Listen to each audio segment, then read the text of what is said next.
Good morning friends. Now we once again start the same chapter, The Enemy, written by Paul S. Bach, and it is the last episode of this chapter.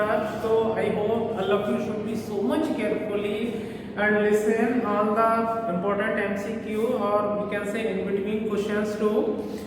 And before starting this part, I want the previous story. देखिए सादाव ने उस POW को घर से भगा दिया। वो इसलिए भगा दिया कि वो समझ गया था कि जनरल पूरी तरीके से भूल चुका है असासिन्स को भेजना, और जब जनरल ठीक हो जाता है तो वो उसे इन्फॉर्म करता है कि सर वो एनिमी भाग गया। एनिमी भागने का मतलब ये है कि आपने असासिन्स भेजे, आपके असासिन्स आए, उसने एनिमी सोल्जर को उठाया और उसको लेकर चले गए। लेकिन जब जनरल ने ऐसा सुना तो उसने सोचा कि अरे यार, क्या मैंने वास्तव में असासिन्स भेजे थे? वो डॉक्टर से कहता है यार क्या बात कर रहे हो, मैं तो बहुत ज़्यादा बीमार था, मैं तो पूरी तरीके से भूल गया था। और डॉक्टर भी अच्छी तरीके से जानता था, लेकिन भैया वो उसका सीनियर था, बताना जरूरी था। तो डॉक्टर सादाव भी थोड़ा बन रहा था। और आप तो अच्छी तरीके से जानते हैं कि डॉक्टर सादाव ने खुद उस एनिमी सोल्जर को आइसलैंड पर भगा दिया था, जहाँ से वो कोरियन सिटी में बैठकर अपने देश चला गया। So students, open page number 46. It is the last episode of this chapter. You did excellency, Sadao said. Sadao बोला अरे सर क्या बात कर रहे हैं, you are so much responsible. आपने असासिन्स भेजे और वो लेकर चले गए, वो है ही नहीं हमारे घर में। Well well, the old man said in a tone of amazement. तो बोले ठीक है।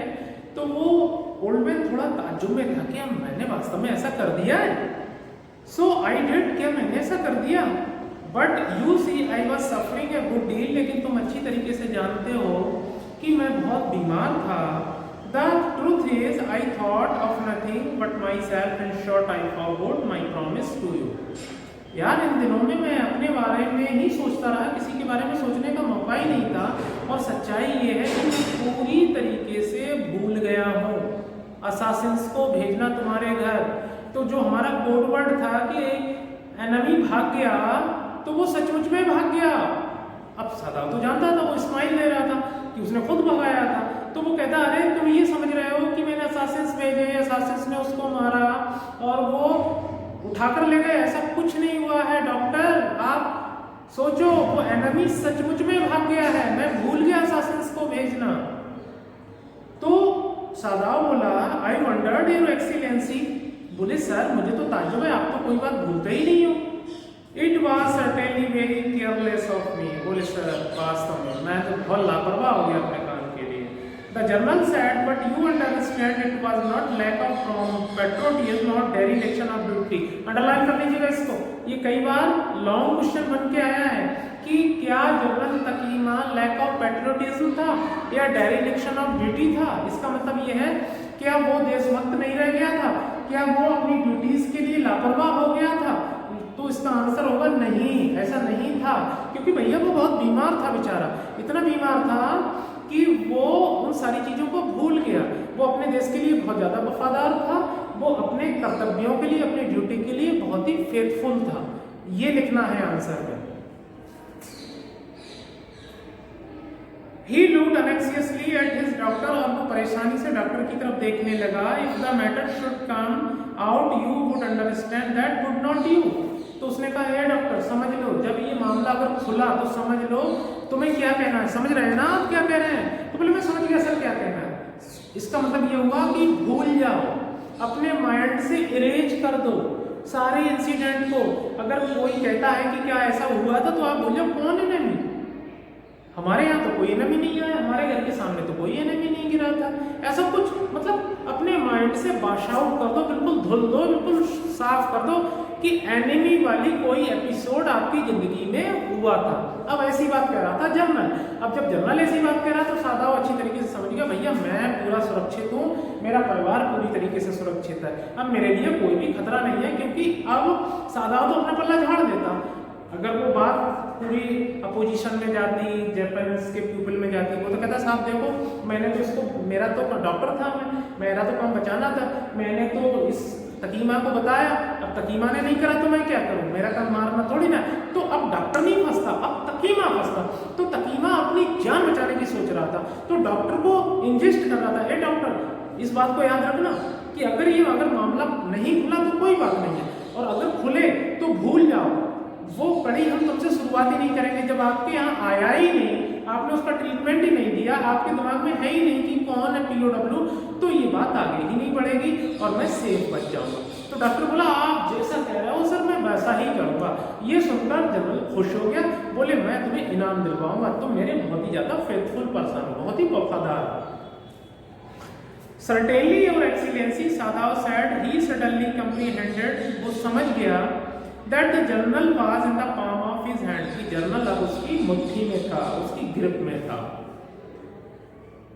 That as a consequence he himself was perfectly safe, और जिसका नतीजा ये था कि आज सादाओ पूरी तरीके से सुरक्षित था। I can swear का मतलब होता है कसम खाता हूँ। टू योर लॉयल्टी एक्सीलेंसी, बोले मैं आपकी वफादारी की कसम खाता हूँ sir. He said to the old general, उसने जनरल से कहा, and to your zeal against the enemy, और मैं हमेशा उत्साहित रहूंगा आपके दुश्मनों के खिलाफ। मैं जो आपका दुश्मन है वो मेरा दुश्मन है। You are a good man, the general murmured and close his eyes, you will be awarded. तो उसने कहा तुम बहुत अच्छे इंसान हो। जनरल ने अपनी आंखें बंद कर ली और बोला मैं तुम्हें इनाम दिलवाऊंगा। बट अब देखिए यहाँ से हमारी स्टोरी खत्म हो जाती है, एनिमी वाली। अब ये जनरल तकीमा के यहाँ से घर चला आता है। अब वो उसी जगह पे खड़ा है आजरा, जहाँ से उसने उस एनिमी सोल्जर को भगाया, उसी रॉक पर। ये वाली पिक्चर दिख रही है ना आपको, देखो ये वाली, तो ये वाला एपिसोड छोड़ दीजिएगा। अब ये यहाँ पर यहीं पर फिर से खड़ा है। अब वो पुरानी बातों को सबको सोच रहा है, एनिमी के बारे में सोचेगा, अपनी बीवी के बारे में सोचेगा, नौकरों के बारे में सोचेगा, अमेरिकन टीचर के बारे में सोचेगा, अमेरिकन लैंडलेडी के बारे में सोचेगा जिसके घर में वो किराया कर रहता था, और एट द लास्ट ये सोचेगा कि ये मेरा दुश्मन था फिर भी मैं मार क्यों नहीं पाया। तो इसका सीधा सीधा आंसर है जो मानवता होती है, ह्यूमैनिटी, वो दोस्ती से, दुश्मनी से, धर्म से, जाति से, मजहब से और कंट्रीमैनशिप से सबसे ऊपर होती है।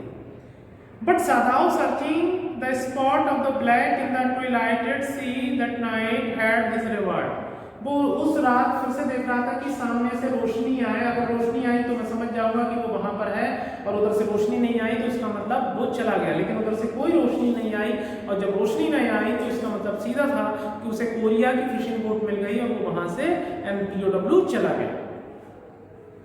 There was no prick of light in the dust, no one was on the island, his prisoner was gone, उसका जो prisoner था वो जा चुका था। Safe, doubtless, बिल्कुल सुरक्षित था, इसमें कोई संदेह नहीं था। For he had warned him to wait only for a Korean fishing boat, क्योंकि उसने वार्न किया था कि तुम सिर्फ कोरिया की फिशिंग बोट पर जाना, और उसे कोरिया की फिशिंग बोट मिल गई होगी और वो चला गया। He stood for a moment on the veranda, वो थोड़ी देर के लिए बरामदा में खड़ा रहा, gazing out to the sea from where the young man had come that other night, और वो जगह देखने लगा जहां से पिछली रातों में वो यंग मैन समुद्र से निकल कर आया था। And into his mind, और उसके दिमाग में, although without reason, बिना किसी कारण के कई लोग आने लगे। There came other white faces he had known, और दूसरे अंग्रेज आने लगे जिनको वो जानता था। The professor at whose house he had met Hana, वो प्रोफेसर की तस्वीर आई जिसके घर में हाना मिली थी उसको। A dull man, बड़ा भद्दा आदमी था। And his wife had been a silly talkative woman, और सादा वैसा मानता था उस प्रोफेसर की जो वाइफ थी बहुत ही मूर्ख लेडी थी, बातूनी। In spite of her wish to be kind, लेकिन वो कहता है दयालु बहुत थी, बहुत दया दिखाती थी। He remembered his old teacher of anatomy, उसका जो टीचर था प्रोफेसर एनाटॉमी का, वो याद आया उसको। Who had been insistent on mercy with the knife, जो हमेशा अपने स्टूडेंट से कहता था कि हमने चाकू लोगों को मारने के लिए नहीं दिया आपको, ये चाकू लोगों की जिंदगी बचाने के लिए दिया है। And then he remembered the face of his fat and slenderly landlady, फिर उसे वो मकान मालकिन याद आई, क्योंकि अमेरिका में उसे कोई कमरा नहीं मिला, क्योंकि अमेरिकन लोग ये समझते थे कि ये जो जापानीज लोग हैं अपने आप को सुपर मानते हैं। He had great difficulty in finding a place to live in America because he was a Japanese, कि अमेरिका में उसे कोई कमरा नहीं मिल रहा था क्योंकि वो एक जापानीज था। The Americans were full of prejudice, prejudice का मतलब था पूर्व धारणा, अमेरिकन्स ऐसा मानते हैं। And it had been better to live in it, कि हम जापानीज के साथ नहीं रह सकते। नोइंग हिमसेल्फ देयर सुपीरियर, क्योंकि जापानीज लोग अपने आप को श्रेष्ठ मानते हैं। How he had despised the ignorant and dirty old woman who had at last consented to house him in her miserable home। देखिए अभी ये सादा उस लेडी को बहुत ही डिसलाइक करता था, अपनी मकान मालिकिन को, जिसका मकान बहुत ही खराब और घटिया था, जिसने अपना मकान उसे किराए पर दे रखा था। लेकिन देखिए उसका दिल बहुत बड़ा था, उसने कहा भैया ये टूटा फूटा झोपड़ा है, इसमें अगर आप अपना टाइम काट सको तो काट लो। और सादा वहाँ रहने चला आया। क्यों रहने चला आया? क्योंकि कोई भी अच्छा अमेरिकन उसको कमरा नहीं दे रहा था। He had once tried to be grateful to her because she had in his last year nursed him though influenza। अब एक बार सादाव ने उसका एहसान चुकाने की कोशिश की। क्यों एहसान चुकाने की कोशिश की? क्योंकि सादाव को इन्फ्लुएंजा हो गया था, और वो जब इन्फ्लुएंजा हो गया तो उस औरत ने सादाव को बहुत सेवा की, बहुत ही गुड सर्विस दी उस लेडी ने। बट इट वॉज डिफिकल्ट, लेकिन ये बड़ा मुश्किल था।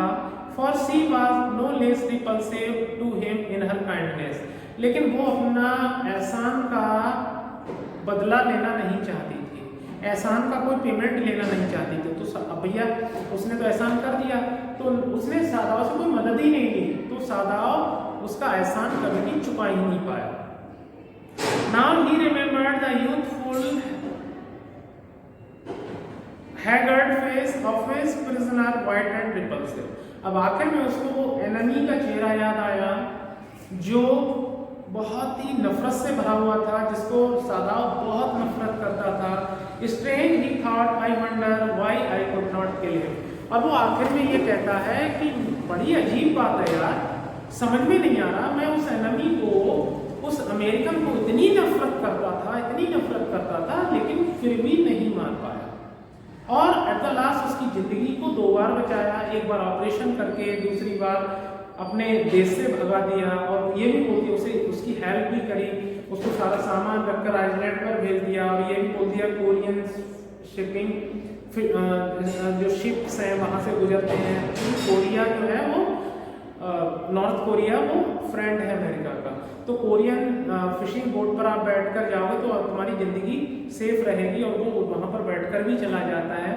तो इसका सीधा सीधा आंसर है, मैंने आपको पहले भी बताया माय डियर स्टूडेंट्स, कि जो मानवता होती है, जो ह्यूमैनिटी होती है, वो दुनिया में सबसे ऊपर होती है।